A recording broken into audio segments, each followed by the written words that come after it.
I've put together a montage of scenes that I think are really interesting when you go back and you look at them within context of the big reveal that we had in episode 6. I am specifically picking scenes with answers that we have already been given. If you have not watched all of the first 6 episodes of The Nevers, you do not want to watch this video. And this leads us into episode 5, Hanged.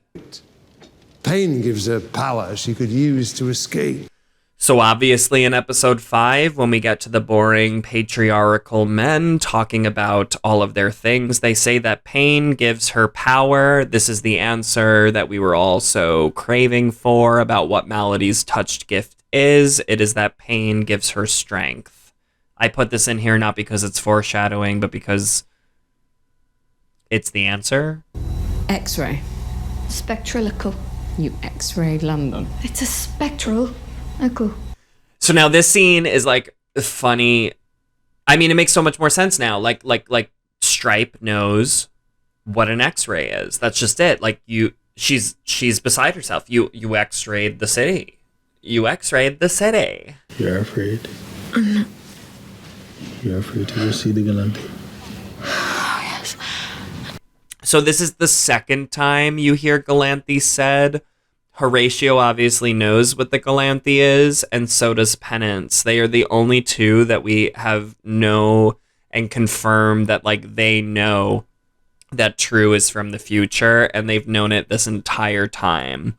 So Penance mentions it after the X-ray moment, and then Horatio mentions it here. In episode 5, we see the bows that I mentioned Lavinia had and now have for everyone from the government. I have that coat. All that style. It's popular with working women. It's a sharp cut and it's cheap. I'll wager she worked in an office but was out a lot of the time. She was in the underground, city council, a secretary, or a secretary. This is Melody almost messing up. She's like, I don't want to appear too authentic, but she's not about to say secretary. She's about to say reporter, journalist, something, you know, the person she's pretending to be. I know it's Galanthe, even in the singular. The timing on the explosive bolts was the issue, but now... We'll find answers. Is it safe? Who's down there with it? What do we need to get it away from them? There's more, but can I just say hope? Can I just say hope?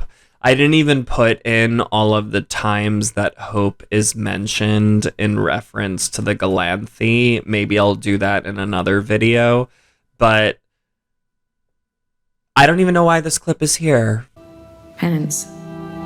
The Galanthe will know your heart. The way I know.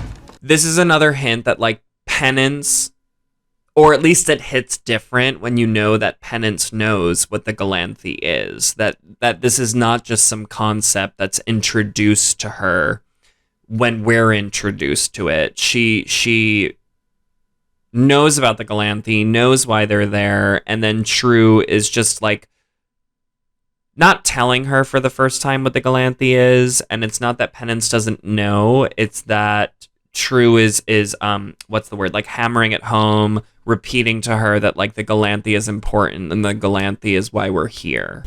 And could it not heal Sarah? Make her who she was before? Have you never even wondered on that? There are things you can't come back from. That's a theory you're awful anxious not to test.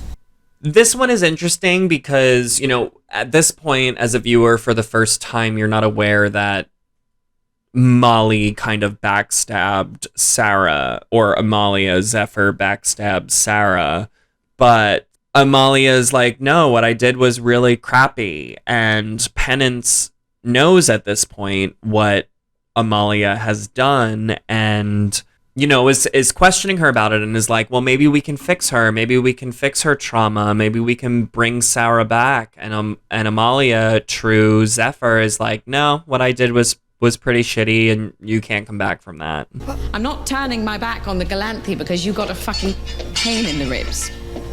The future of the world depends on what I'm doing. The future of the world depends on the present. Isn't that why you're here? I don't know why I'm here. I don't know how I got this far or what I'm doing next. I know what I'm not doing. I'm not mistaking my pain for an idea. I mean, once again, True just like hits it home that she is not from here. She doesn't know what she's doing. I don't know more what you want. People that say that it came out of nowhere. It was all here. I mean, this one is like concretely clear as day. And this one, you know, isn't as big of a deal because you kind of find out in the next episode exactly what happens. But it's there. She says it. They have conversations that seem weird the first time you hear them, but once you see the entire storyline, really makes a lot more sense to a viewer, and you can put things together, and it deserves a rewatch. Thank you guys so much for watching. Think about subscribing and commenting about the foreshadowing that you might have seen that I might have missed, or things that I did not comment on. Tell me what you loved about the Nevers. If you're feeling a little bit spicy, please think about liking this video, subscribing to my channel, following me on Twitter, maybe checking out my Patreon, donating to my Bitcoin wallet if you just want to like show support for the channel. And I'll see you guys in the next one.